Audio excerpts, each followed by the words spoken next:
तो यही सुनते सर, आपने अपने डर को काबू कैसे किया?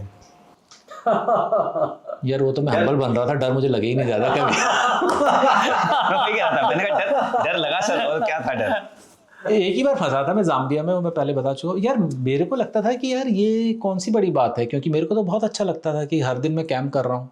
मेरे लिए तो ये एक्सटेसी का एपिटोम है कि यार अपना टेंट लगाया, बहुत सुंदर सीनरी है। जैसे नलाबोर में जब साइकिल कर रहा था तो वो जो ऑस्ट्रेलिया यार बहुत सुंदर है, क्योंकि एक तो स्पार्सली पॉपुलेटेड है, जो जंगल हैं वो बचे हुए हैं, दूर दूर तक सैकड़ों किलोमीटर तक कोई नहीं है।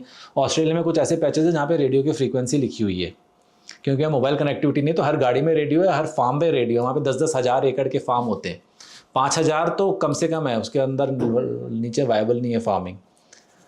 तो 10,000 एकड़ का फार्म सोचो, मतलब कहाँ ज़मीन शुरू हुई कहाँ खत्म। फिर स्टेशन होते हैं 100 बाय 100 किलोमीटर के ऑस्ट्रेलियन आउटबैक में, 100 kilometre by 100 kilometre, can you beat it?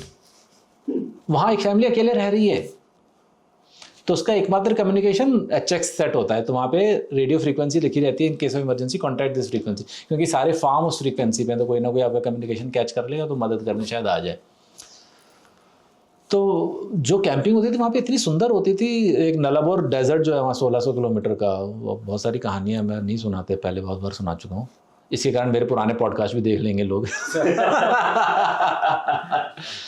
तो मतलब ऑस्ट्रेलियन बाइट सुना होगा तुमने शायद, वो एक क्लिफ है जहाँ ऑस्ट्रेलिया खत्म हो जाता है, बड़ा यूनिक फीचर है, 700 किलोमीटर का चल रहा है नलाबोर डेजर्ट के साथ। मतलब इट्स क्लिफ, लैंड खत्म हो रही है, क्लिफ है, और ऑस्ट्रेलियन कॉन्टिनेंट खत्म, उसके बाद समुद्र है। तो उसके बगल में मैं इतने दिन कैंप किया, क्योंकि नलाबोर के साथ साथ में चल रहा था। मतलब it was such a mesmerising thing है, और मेरे को लगता था कि हर किसी को अच्छा लगता होगा, कि क्या बड़ी बात है इसमें। फिर मेरे को बाद में पता चला कि लोगों को अकेले रहने से बहुत डर लगता है, लोग अकेले नहीं रह सकते। कैंपिंग तो दूर की बात है, घर में नहीं अकेले रह सकते। तो वो मेरे लिए रेवोल्यूशन था, तो वो बहुत बड़ा चैलेंज है लोगों के लिए, और मेरे लिए तो उससे सुंदर कोई एक्सपीरियंस नहीं है। तो फिर जब मैं ऐसी कहानी सुनाता हूँ या शेयर करता हूँ या लोगों को बात करता हूँ, तो कईयों के दिल में ऐसी चाहत होती है ना, तो ट्राई कर सकते हैं, है ना, कि एक प्रेसिडेंस, जैसे मैं बोल रहा था, प्रेसिडेंस से बहुत सारी चीज़, अच्छा मैंने कर लिया तो चलो ये कर सकते। और मुझे हमेशा से लगता है कि हमने जो किया, हमारी आने वाली जनरेशन हमसे 10 कदम आगे जाए। कभी कभी मुझे पॉजिटिव प्रोपेगेंडा में बुराई नहीं लगती, जैसे मैंने सुना है प्रोपेगेंडा कई वर्ल्ड वॉर 2 के टाइम में ऐसा, मुझे अभी भी याद है, मैंने जो पहली बुक पढ़ी थी, अभी मेरे बड़े टाइम बाद ट्रंक से वो बुक निकली, मैं उसका नाम भूल रहा हूँ। द मैन, रशियन पायलट था, फाइटर पायलट, जो वर्ल्ड वॉर 2 में उसका प्लेन क्रैश हो गया और वो गिरा, और उसके पूरा पैर पैरालाइज हो गए थे, घुटने के, मतलब फ्रैक्चर हो गए थे बुरी तरीके से। तो पूरा 30 दिन तक घिसट घिसट के किसी गाँव में पहुँचा, और बर्फ़ के टाइम में माइनस में टेम्परेचर था, जर्मन पैंजर ड्यूज वहाँ पे थी, तो वो छुपाता किसी तरह गांव वालों ने छुपाया, फिर किसी ने उसको नर्स किया, रिहेबिलिटेट किया, फिर वो फौजी, and he became a fighter pilot again, पैर लोहे पे। General Cardozo mentioned about it. He took inspiration from this gentleman, sir.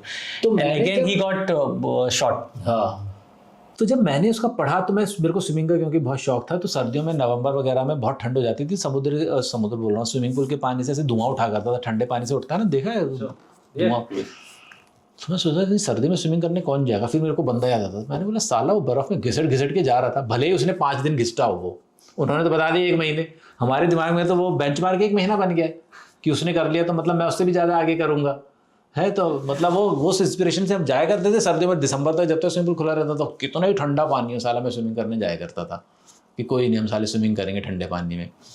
तो पॉजिटिव प्रोपेगेंडा का एक ये फ़ायदा है, नहीं भी करो तो भी ठीक है। तो मेरा कि मैंने जो किया, अगर मैं उसको, या हम लोग जो भी कुछ कर रहे हैं, तो मेरे को हमेशा से लगता है जो हमारी आने वाली पीढ़ी है उसको, वो हमसे 10 कदम आगे जाए। लोग क्या होते हैं, छुपा के रखते हैं कि यार मेरे से बड़ा कोई ना बने, मैंने जो सीखा है मैं कम से कम बताऊं, या मेरे को जो हमारी ड्रिल्स हैं कुछ, ये बड़ा लोगों में वो होता है कि नहीं बताने का। कोई किसी प्रोफेशन में एक्सेल कर रहा है तो सीक्रेट्स क्या, नहीं बताने। मेरा तो यार अजीब है, तुम पूछो तो मेरे को तो जितना पता है मैं सब बताऊंगा, जो मैं नहीं कर पाया वो भी बताऊंगा कि तुम क्या कर सकते हो, कि यार ये हमारे देश के आगे ले जाने की बात है ना यार। मेरे को तो हमेशा से उस सेंस में चीज़ें लगती हैं कि जो अगली जनरेशन हो मेरे से बहुत अच्छी हो। मेरे को बड़ा गर्व होता है कि मेरे से जूनियर मेरे से बहुत अच्छे अफसर हैं, बहुत गर्व होता है मेरे को कभी कुछ ऐसा हो कि यार वो उसका हो जाएगा नाम, इसका हो जाएगा, मुझे कभी ऐसी चीज़ नहीं थी। जितना मेरे को आता था, जो कुछ मैं बता सकता था, वो मैं बिना झिझक के कुछ हमेशा बताता हूँ। मेरे लिए तो सबसे फ़ख्र और गर्व की बात है कि कोई आए वो हमसे भी बढ़कर काम करे साला ना, तो वो मेरे को बड़ा है चीज़ दिल में। तो बस। What was the most challenging thing, sir? जय हिंद। आई होप आपने इस क्लिप को एंजॉय किया है।